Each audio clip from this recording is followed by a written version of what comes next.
Gli insulti, le minacce, le aggressioni, padroni delle carrozze del treno, di un treno in particolare, quello che viaggia tra Venezia e Bassano passando per la Marca. Arroganti e capaci di creare panico e paura. Ma se le incursioni della gang si moltiplicano, le indagini della polizia ferroviaria non si sono mai fermate. Così anche gli ultimi casi trovano una prima risposta. Individuati i due protagonisti, un ragazzo e una ragazza, dei raid del 4 e 18 ottobre scorsi. Primo episodio, la coppia si scaglia contro un capotreno colpevole di aver chiesto loro il biglietto che non avevano.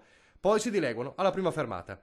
La sera stessa il ragazzo, nuovamente sul treno, inveisce contro l'addetto che gli aveva chiesto di ricomporsi visto che teneva le scarpe sui sedili davanti. Ancora insulti, minacce e fuga.